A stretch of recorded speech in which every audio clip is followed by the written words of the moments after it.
I could not add up to save my life. I'm a little bit better now with the post office, but if I'd have had to take an exam, I would not have got that job. So dealing with money and cash, adding it up was one problem, but also dealing with computers was a bit of an issue.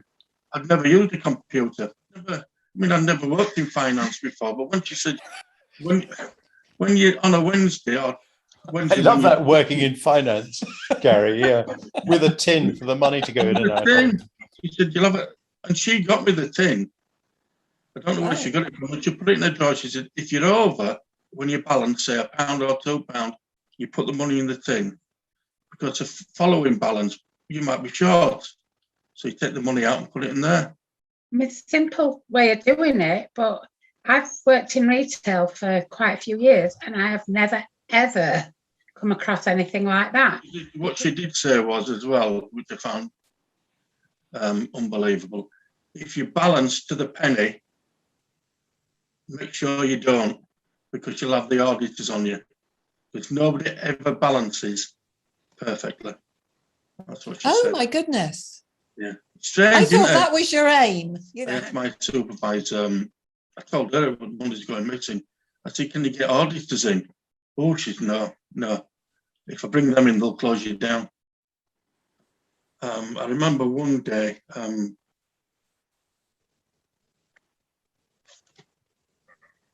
oh, I'm so sorry to upset you with it. Waking up in the cemetery. Oh, Gary. Our cemetery village. Cemetery. I'd walked outside. I don't remember doing it, but I woke up in the cemetery. He used to get up at night because he couldn't sleep and he'd go for walks. And I didn't realise that he was doing this, obviously, until he told me that he'd found himself in cemetery.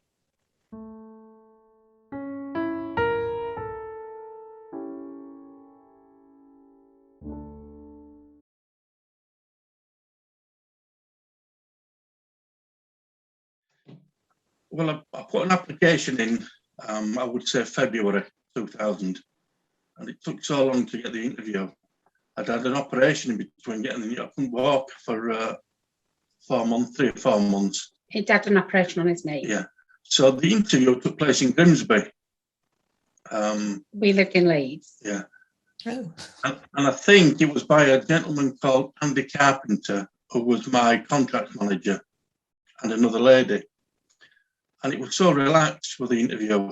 I'd bought a new suit, Maureen bought new clothes. I thought it was a really important position I was going for. I took a briefcase with some things in, and we had to get we had to go see an accountant for a few months before.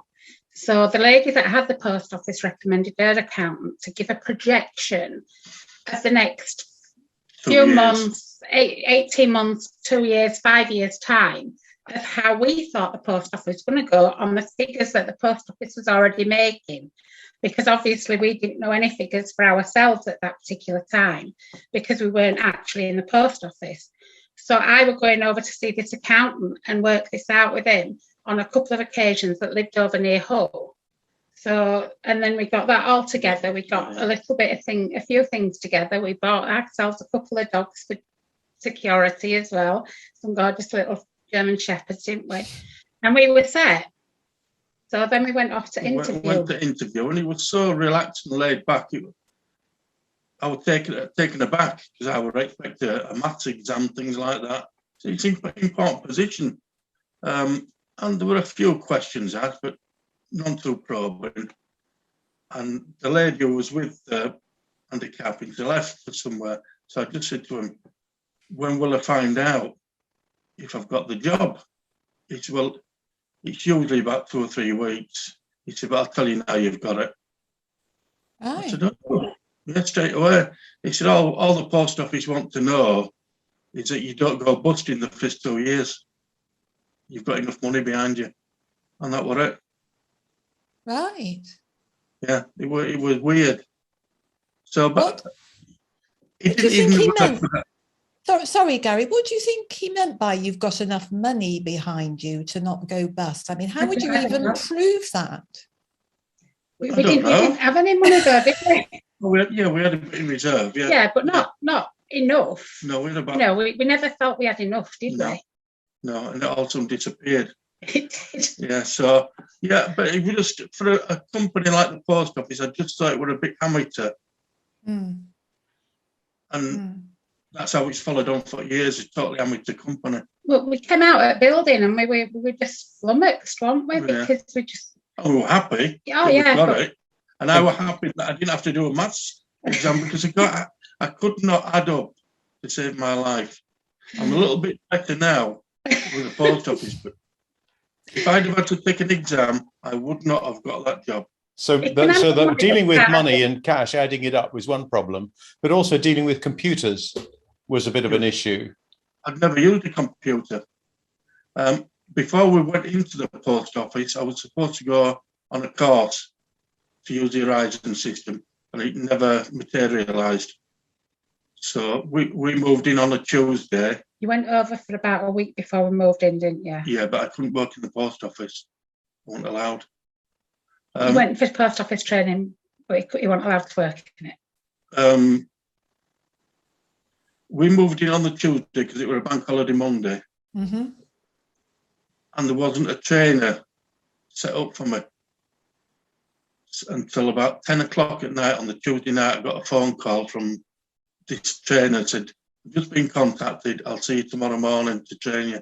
So that's how disorganised it was. So at that point, was Horizon part of your system, or was it paper? It was there. It was already installed. Already not for long. Though. I haven't been in for long. We walked in for a new Horizon system that were in the shop. So what did you do that first day? Were you allowed to open the post office and do anything, or did you just have to kind of wait for the training? We waited for the trainer to come. Yeah. But we weren't allowed to even get into the building until everything obviously were finalised from solicitors and everything were passed over, sort of thing anyway. Yeah. So it was sort of like, to be clear, you had the post office and you had your own accommodation. It was all joined together, wasn't it? Yeah. Oh, yeah, it was a 6-bedroom house. It was a grand house. Grand house, yeah. Yeah, beautiful. So then you have a woman comes and trains you. For how long's that?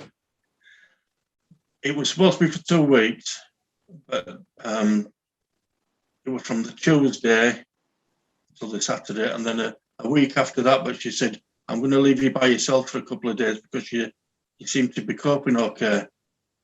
I would say all in all about 6 days training, which is better than some I've heard about. Yeah. But she was a lovely woman. I was her last postmaster, what she trained before she retired. Right. We're still in contact with her now. And she had this system, I don't know whether it was kind of prevalent, but of the tin. You've got... Yes. Yeah. Tell us a little bit about the tin. I mean, how amateur is that? I just couldn't believe it. I'd never worked in finance before, but when she said, when you're on a Wednesday or Wednesday... I love that, working in finance, Gary, yeah. With a tin for the money to go in and out. She said, "You'll have it." And she got me the tin. I don't know where she got it from, but she put it in the drawer. She said, "If you're over, when you balance, say £1 or £2, you put the money in the tin. Because the following balance, you might be short. So you take the money out and put it in there." It's a simple way of doing it, but I've worked in retail for quite a few years and I have never, ever come across anything like that. Because if you have a shortage, you have to report it. If you have an over, you have to report it. To people in part of place you work that do that. But you definitely don't have stashes of money anywhere near your tills. You weren't allowed money near your tills. No. But what she did say was as well, which I found unbelievable. If you balance to the penny, make sure you don't, because you'll have the auditors on you. Because nobody ever balances perfectly. That's what she said. Oh my goodness. Yeah. The first night we did the balancing was on the Wednesday. I took over Tuesday. Wednesday we did the balancing, and we closed the shop at 5:30, and we finished balancing at 20 to 1 in the morning. Oh dear, Gary. And I thought, what have I got myself into? I mean, and the balance the week after on the Wednesday when she was still there, I think it was about 8 o'clock at night. So, and I can also remember it was only a couple of pence out, and she says, "Aren't you proud of yourself?" She was really giddy. She said, "Aren't you proud of yourself?" I said, "What for?" She said, "Getting so close to balancing." It's just weird. Yeah, I agree. But I should have realised then there was something not right. But she thought the Horizon system was fantastic, which it wasn't. I thought when I initially started using it. We Wow. thought it was year-proof, but it wasn't. Well, I suppose if your aim is never to balance correctly, then Horizon's just the software for you, isn't it? It's ideal. I don't know whether that was company policy or just hers. No. So you were there 14 years, I gather, from what I've read about you. So you had presumably days when it was kind of a few pounds out or a few pence out, but you had days when it was a lot higher than that, I think, didn't you? Hundreds and thousands sometimes. Yeah, I can remember one balancing period. I just cleared a backlog of money. It was short by a couple of £100. So another £200 out of our bank account into it. And when it was cleared like that and you started afresh the following week with no money missing, you felt relieved. But what happened a week later of balancing, it was exactly £500 short. And it's that one what sticks in my mind, to the penny, £500. I thought this can't be happening. And that carried on for years, from about 2002 till I finished. We felt as though we were on a bit of a treadmill because we'd declare that his money was short, then it'd come out of his wages. So he wasn't getting an awful lot of wages. So what we were earning on the other side, we're having to compensate the post office and his loss of wages. So we never felt as though we had any money because it were all in business. You know, we didn't have an awful lot to spend on ourselves. And did you find, I mean, how were you doing with the shop side of it? Were you actually not badly? That boomed. It started to go well, didn't it? Until newspapers were allowed to be anywhere. From 2000, I think the takings when we took over the shop were about £600. And within 4 or 5 years, it was well over, it was about £2,500 were taken in the shop.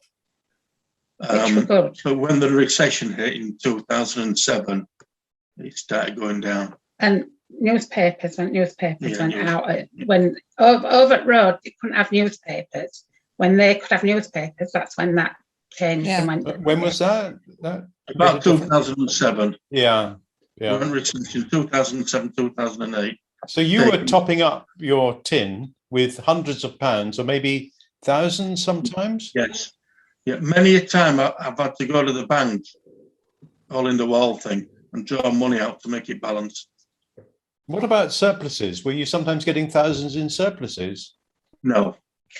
Initially, we were getting, we might have £100 in the tin when we first started. It always went back in. You'd phone at the helpline up and say, "I'm short, it's short, and I don't know why." And they always say, "Don't worry about it, it'll come back next week." But it never did. No, never.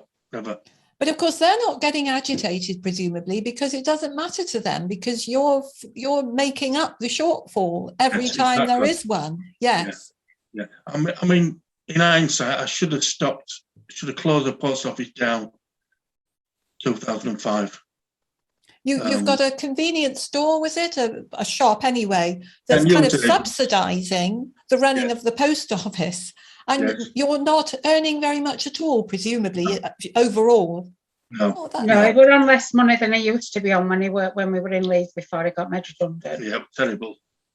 You know, were you both getting ill about it then, even before all of the kind of trouble started to emerge? Were you getting ill? Gary was.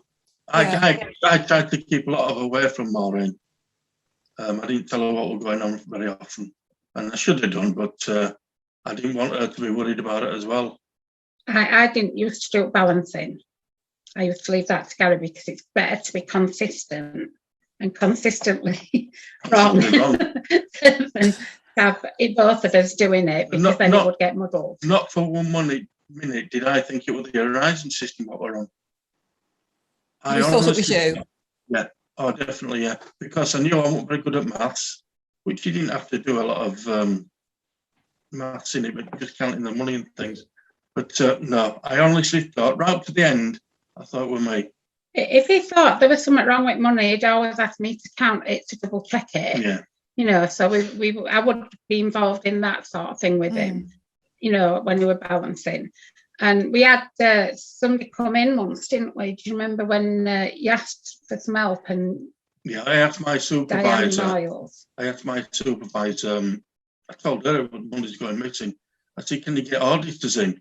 Oh, she's no. If I bring them in, they'll close you down. And that was it. That was the end of it. In what you told Nick, there's one person told you it must be stolen. Is that true? That was my contact manager and the carpenter.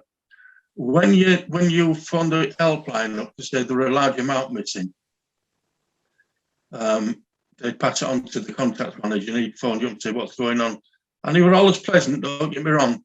I've heard different stories about him though. He said somebody's stealing it. I said, well, I'm not stealing it. He said, well, who works in shop? I said, me and my wife. He said, well, and I said, she's not stealing. He said, look, I've been through this loads of times and somebody's stealing it. That's the only thing it can be. So in fact, it had to be either you or Maureen, because you're the only two in the shop. Yeah.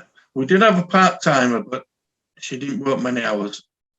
And she went nowhere near that. So, yeah. And what kind of stage was that he made that allegation? Later stages, weren't they? Yeah, when it started getting really bad after about 2006. So it'll be from then onwards. He said it 2 or 3 times. But if somebody was stealing in your post office, yeah, they've got their investigators, and you'd think that might be a trigger for somebody investigating.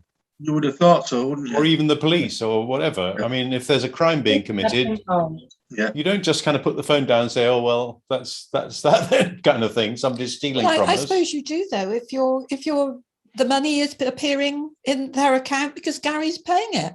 They were bothered about were getting the money. I see, yeah. They weren't bothered about how it's going really, what's happening. They just wanted the money back. And you were topping it up, so they didn't have a problem. Yeah, exactly. Right. Have you kept a tally, Maureen, you might be the one who's doing this, but have you kept a tally of how much money you topped up over that 14 years? Any idea? We did, but I'll tell you what happened. When I would, towards the back end, I think the post office would close down. Yeah. I got all the paperwork and I burnt it. He went through a really bad stage with Gary, and he had a breakdown, and he just said, I don't want anything to do with these bleep, bleep, bleep, bleeps anymore, and took everything outside and burnt it, which probably wasn't the best thing to do in retrospect, but it helped him at the time. Yeah. What's your educated guess about how much money you were putting in over those years? We reckon, we stated to the barristers initially about 15,000, 20,000. I think it was more than that. At least that. At least 15 or 20,000. Yes. And then there was the £32,000 at the end. But that started off at 16,000, and like everything with post office, it doubled. Gary had an occasion where he had £1,000 down this particular week, and he said, I'm £1,000 down, what should I do? So he said, I'm going to telephone Helpline. So I telephoned Helpline, and Helpline said, you do this, this and this. He did that and that, and it doubled. Exactly doubled. Exactly doubled. To the penny. Like when auditors came, it doubled from 16,000 to 32,000. We've heard that before, haven't we? Yeah. Well, not directly to penny, but then let's face it, nothing just to penny with post office, but the thousands have doubled. Yeah. That is an extraordinary phenomenon. Anybody would think, well, that's That would be a very foolish amount to steal. To say, oh, well, we nicked 16,000, so we'll nick another 16,000 on top. Just because we're used to taking 16, we just got a habit of 16,000. Well, we want even 16,000. Or we're doubling it every week or whatever it is. Yeah. And was it doubling every time you fiddled with it? Not every single time, no. No. On a few occasions, it doubled. Yes. You see, I would say after about 2010, I wasn't functioning properly. It all built up. He started having panic attacks, but we didn't know there were panic attacks at that particular time. So it did encroach on what bit of social life we did have. So what do you mean by panic attacks then? He went out and we were having a meal, and then all of a sudden he'd say, I've got to go outside. And he'd be walking and pacing about outside because he couldn't stand being where there are all these people. What were you feeling that made you go outside, Gary? What just came over me? I remember we were having an Italian with some friends, and my friend's wife said, "What's wrong with your eyes?" I said, "I don't know why." And within 5 or 10 minutes, my mind had just gone, and I just had to get outside. And I said to her, "Can you phone a taxi? I need to go home." Did you get any physical feelings as well as that thought, I've got to get outside? Not really, no. I won't say I was shaking or anything like that. It was nervousness, wasn't it? Yeah, I just had to get outside. I didn't like to be confined, and it still happens now. We were away in a hotel, 2 months ago, and the same thing happened. I had to leave the bedroom about 2 a.m. and just walk around gardens. Yeah, it's still happening. So it sounds as though your sleep's disturbed still. Oh, yeah. Yeah, I mean, I went to bed last night, 9 o'clock. I was still awake at 12. After he'd been in bed during the afternoon, he'd only been up about 2 hours. But that's how that fibromyalgia works sometimes, isn't it? Yeah, so. Things came to a head eventually with this. 2014? In 2014, things came to a head with these enormous sums of money being wrong. Let's move to that, Gary. What happened? It built to about £16,000 the missing. He balanced on a Wednesday, and I phoned my union rep up, the National Federation of Subpostmasters. And my rep lived had a post office about 5 miles away. And he said, "Don't worry about it. I'll come on Saturday. I get booked Saturday." So he came about 5 o'clock Saturday night, and he went through everything. And I said, "Yeah, sure." It's the only thing I can think of is when you've been in the back, somebody's walked in and taken money. And we just looked at each other, didn't we? And that was it. He said, "What I'll do is I'll contact the post office and tell them what's happened. But don't open up again." That was on the Saturday afternoon, and Tuesday the auditors came. Did you contact the post office, or did you just rely on him to do that? I relied on him. At the time, I didn't know the post office at the Federation was run by the post office. I didn't realise that at all. So, yeah, I just left it all to him. To be honest, I wouldn't know if it's yet to do anything. And then the auditors turn up, and what kind of people were they, or who was that? They were fine. There were 2 of them, and I can't fault them. I honestly got a feeling they knew we wasn't guilty. They were so friendly.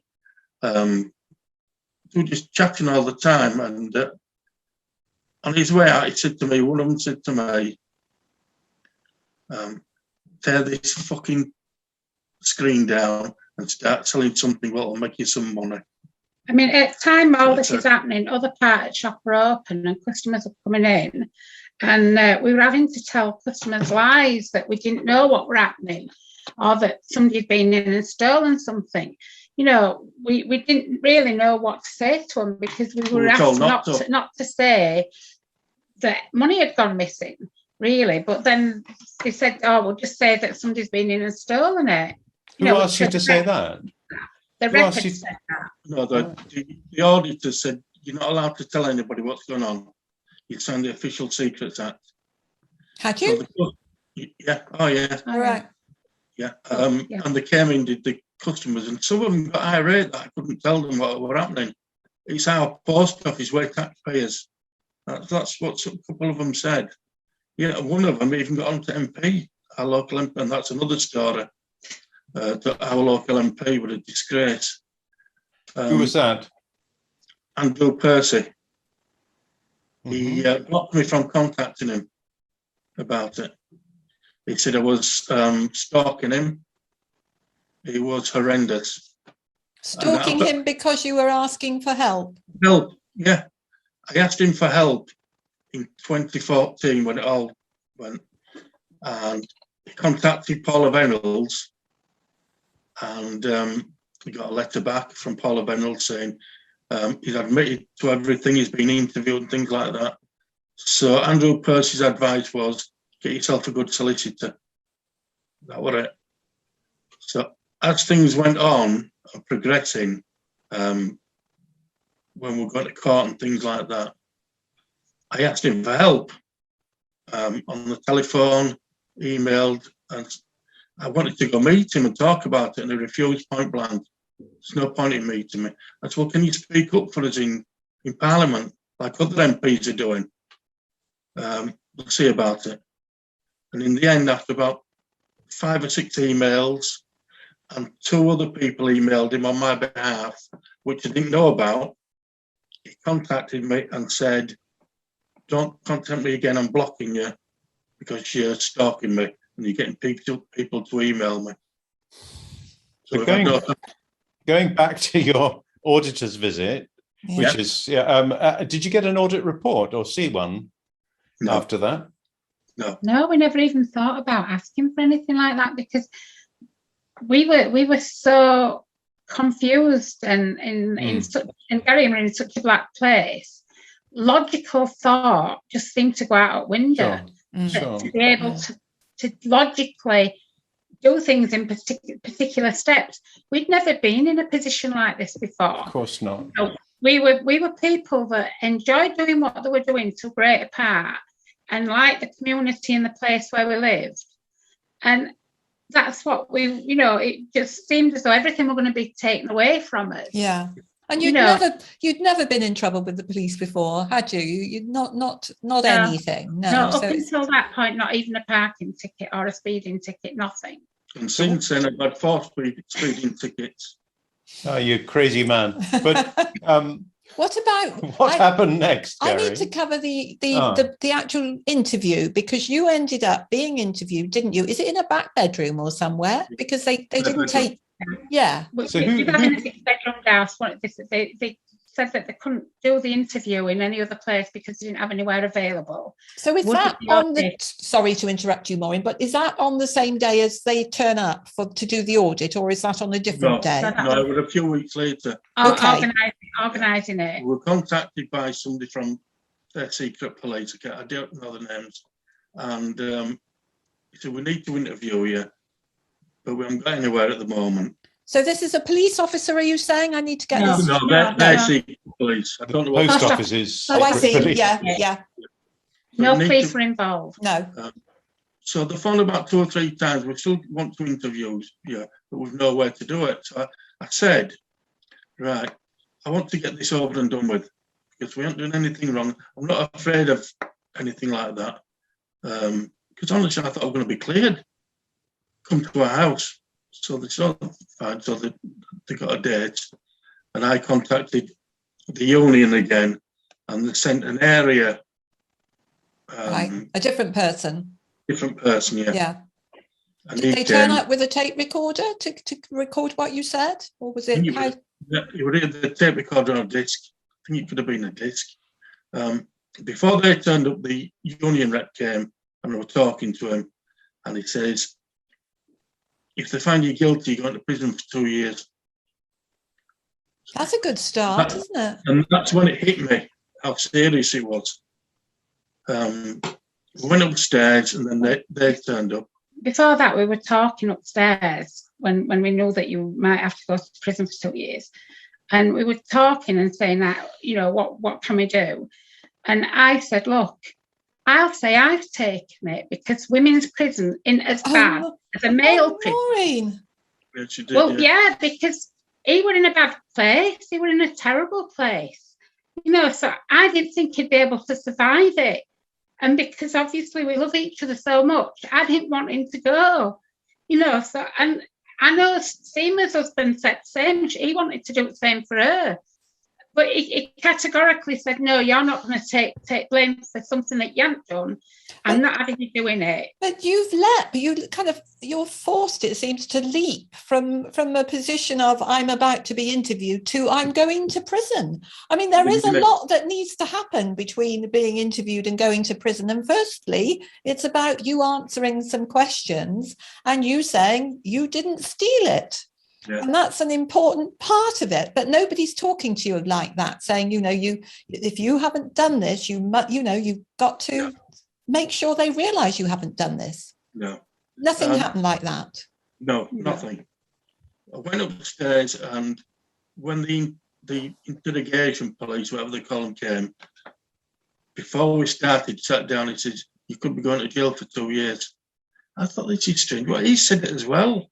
And he said 2 years. Again, same. Yeah, same. Anyway, we started the interview. I wasn't allowed into this. No. And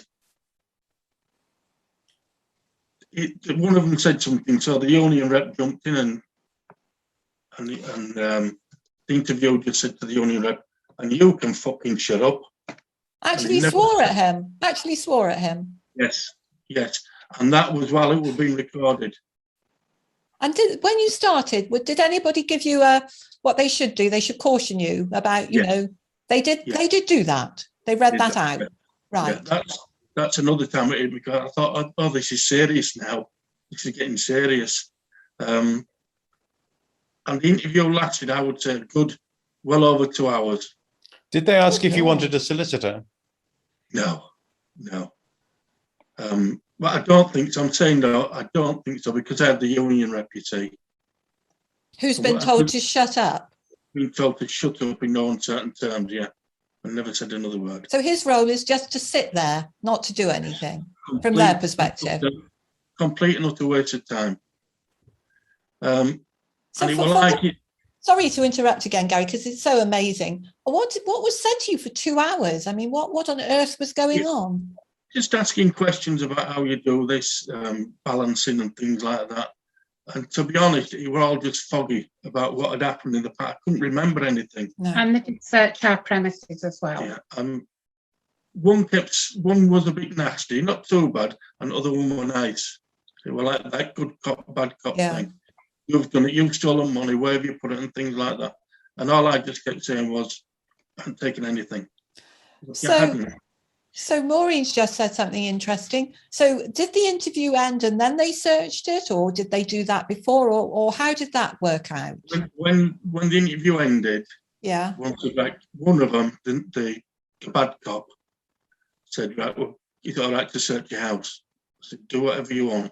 Nothing. And he went every single bedroom. He went through Maureen's knicker drawer.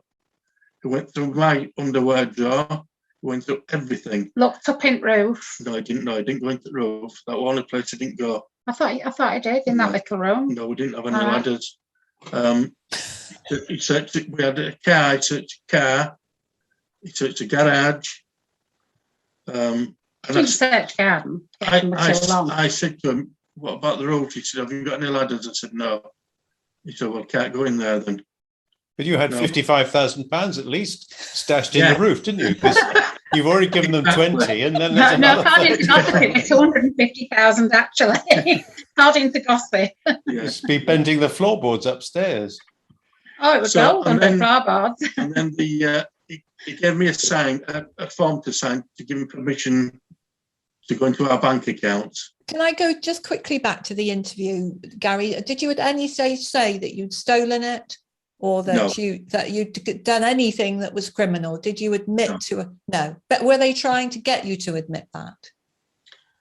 There was pressure, but they never. Yeah, I suppose there was. Yeah, he kept saying you would take the money more than once. Did he say anything like, I know what thieves look like, and you look like one of them? No. Is that no? He didn't say that, right? Because we've heard that off Nicola. Nicola, of course. Oh yes, yeah, Yeah. yeah. But this search of your house Yes. didn't include anything serious, like looking for places dug up in the garden, or No, no. it's No, a we joke by the No, sound we of it. only had his dad's ashes in garden. I would say it only lasted about 30 minutes in searching the house. It would just It was a waste of time. Were you asked about if you've been on any foreign holidays and that kind of thing, or no? But we don't. I think in 14 years we'd only had about 3 holidays. So what happened? What happened Sorry. after that then, Gary? How did things So progress? they leave and They leave? and they say what? Yes, They say we're going to do something, or they say we'll be in touch. Or, I can't remember. We just had to wait. We were told, We were just left in we were limbo, advised weren't we? by the union rep to tell them we'll sell our house. So he said that might keep you from going to jail. Tell me they're going to get. That's all they want is the money back. So we had our house So that's what value, we did. £350,000 house, it detached property. And we said, well, look, there's no chance that we're going to get anybody coming in as a business because it's a small village and it'd have to be something really special, to come as a business. So we said, well, sell it as a property. So we got permission to change it to a property. And as soon as we did that, we put it up for sale. And he was obviously in a black place. So this were all stuff that I had to do.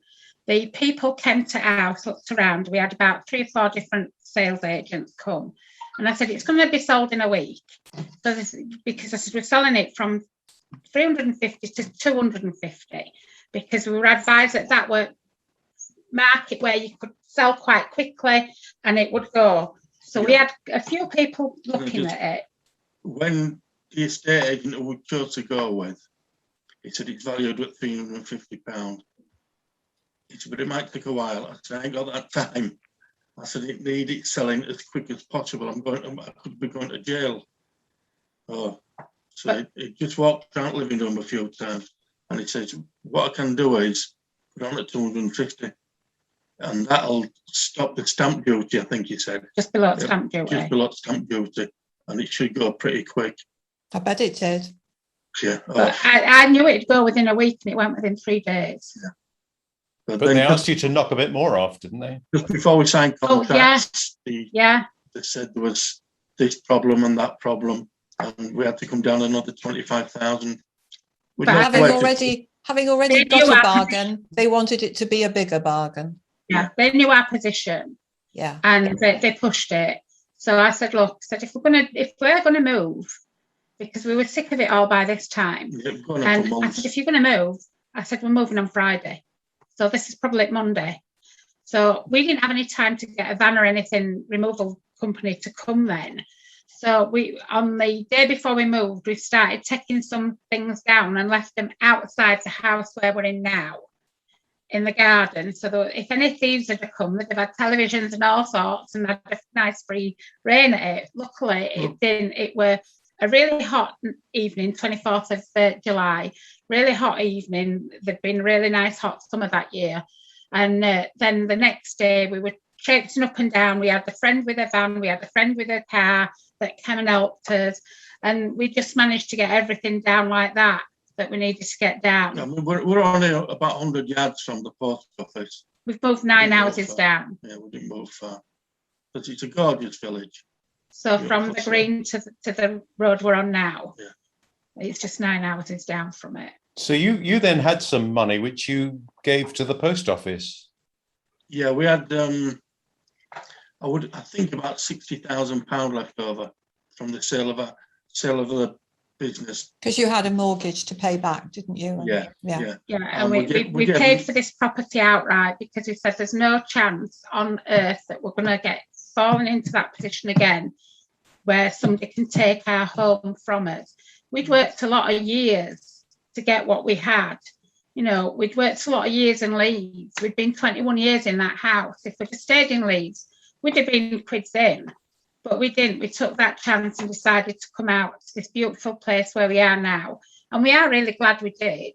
And we Oh, yeah. had some lovely times in post office. You know, it wasn't all bad, you know, but then obviously that happened. And then we're out here and we said we're not going to let anybody else take our home from us. You know, if it goes now, it's because of our stupidity, not anybody else's. You know, nobody's going to take it from us. Going back to the money, from, let's say we're selling the house, it was moving, I think it was about 6 months. Yeah. I'm getting continuous phone calls from the post office asking when they was going to get the money. Even though we moved. Even that I jumped in the car when we were moving for moving the last bits out. I got a phone call saying, "I've got the money yet." I said, "We're just moving into the house."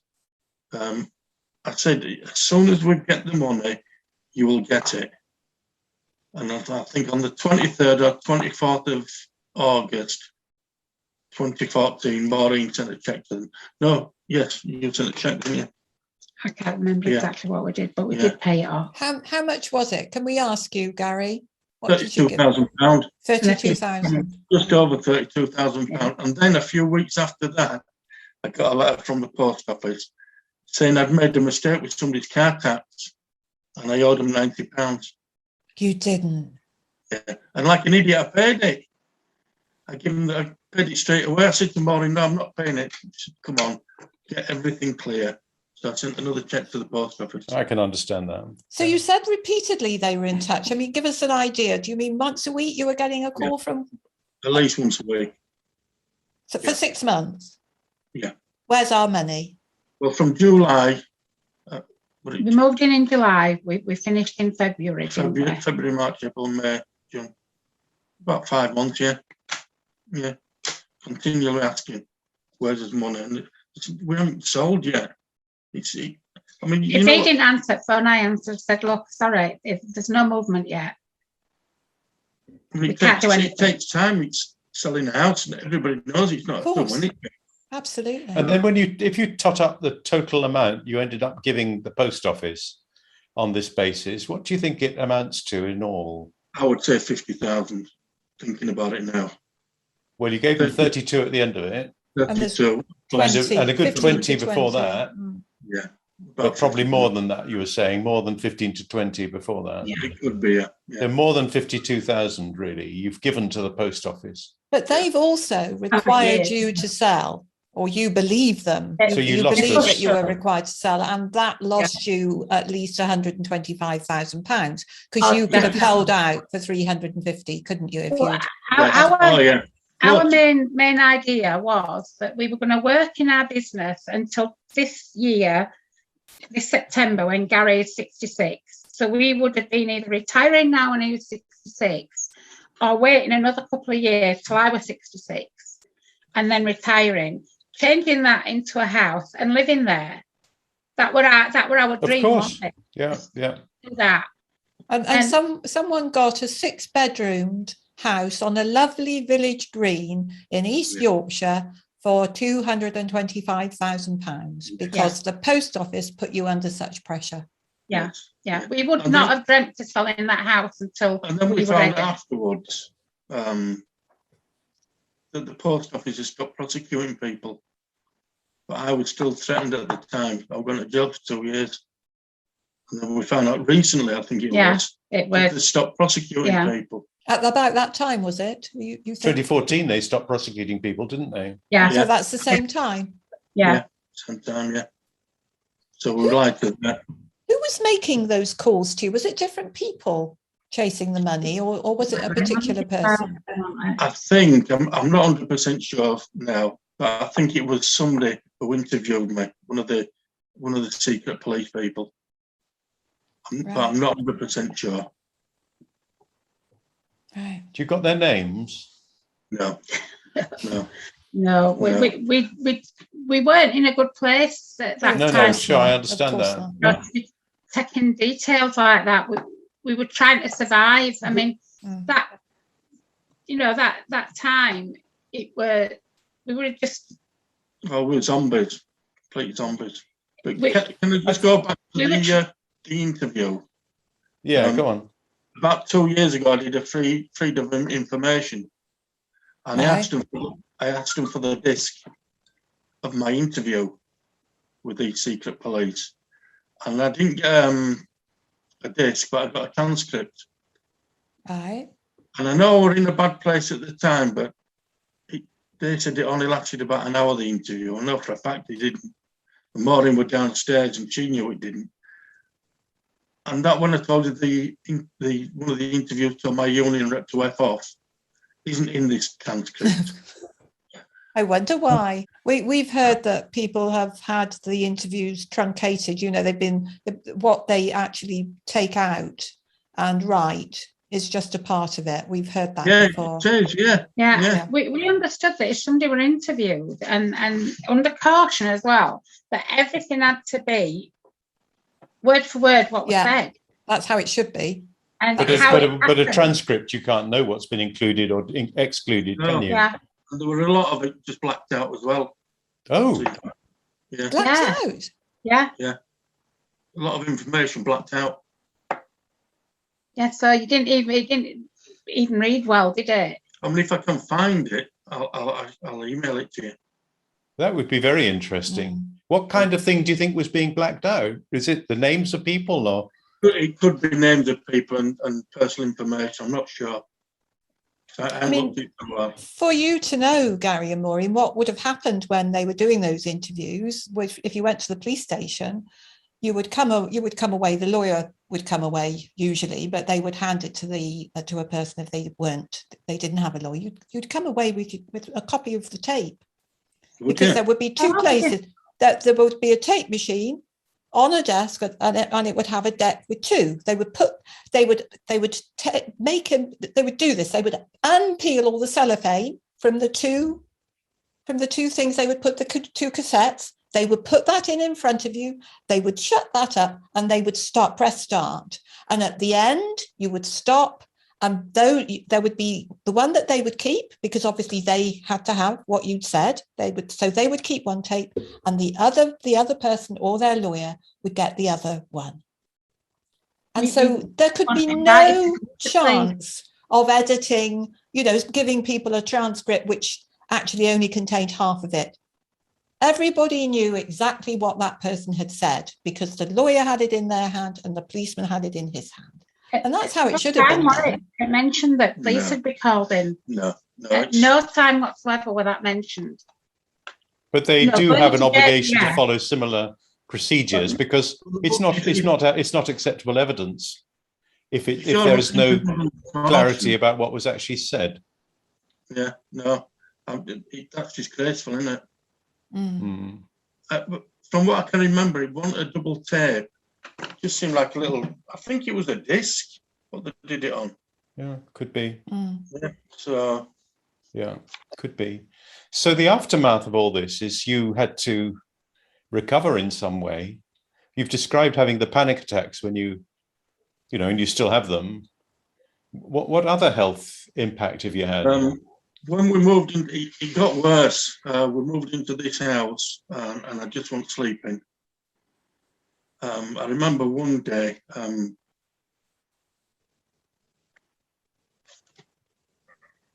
Oh, I'm so sorry to upset you with it. Waking up in the cemetery. Oh, Gary. Our cemetery village.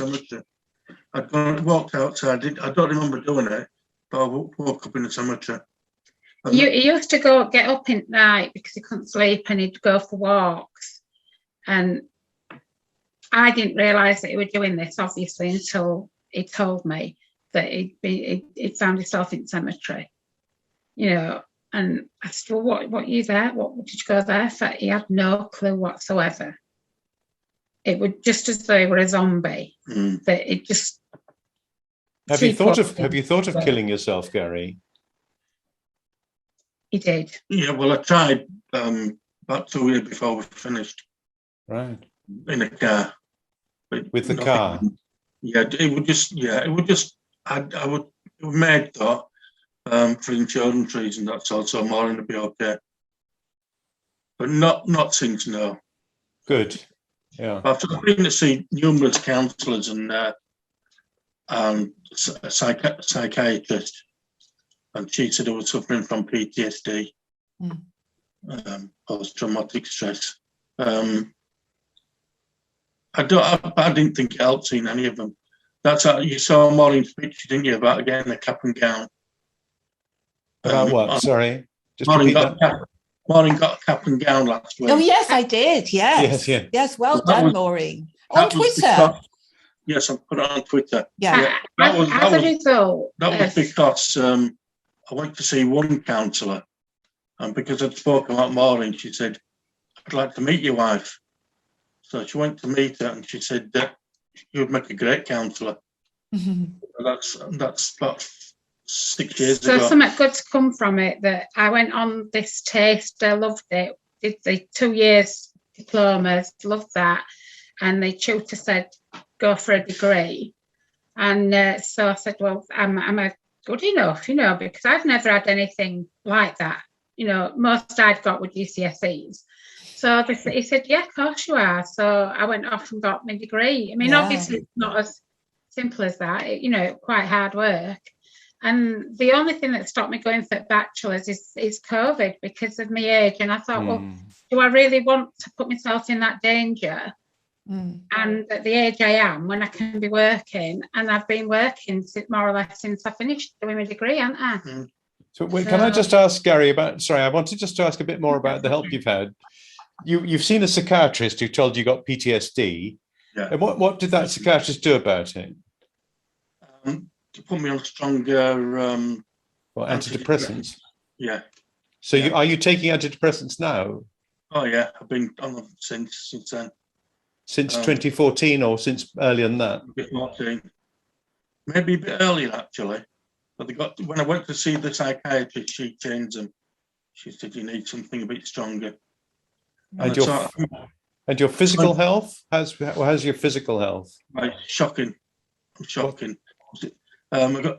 Nobody believes it's a real thing, but fibromyalgia. I'd never even heard of it until the doctor said I've got it. And what does that cause? Tiredness, pain all the time. It started with just pain around in his legs a bit, and then it's gone all over his body. And fibromyalgia, chronic fatigue. And does that stop you from doing anything, the fibromyalgia? Oh yeah. What kind of limits do you have? Yesterday, I did a bit of cleaning up in the room where they're doing this damp proofing, and I was in bed by 1 o'clock in the afternoon. Right. I think I get up about 5:30. Because you get very tired? Really exhausted. It's not tiredness. You get that exhausted. You feel sick with it. And do you have aches and pains as a result of that? Yes. Again, I were on. It was something like it was fentanyl. We're on fentanyl for a while. Yeah. But I came off that. That's quite a powerful painkiller. Very powerful, yeah. Can we ask a bit about the compensation process that's meant to be going on for? You must have got something because you're part of the Bates group, aren't you? Bates group, yeah. And Yeah. what did you get? Can we ask? 42,000. 42,000. Yeah. And is that supposed to be it? Finish, or is that? Well, that's what they're saying, isn't it? That you. We got from an insider. One MP said they're doing it to punish us for having the audacity to challenge at post office. At least you're £10,000 out of pocket still, because you've even at the meanest calculation, you paid them more than they've paid you. Yeah, definitely. Yeah. So but apart from any damage they caused you, feel really, really angry about what's happened.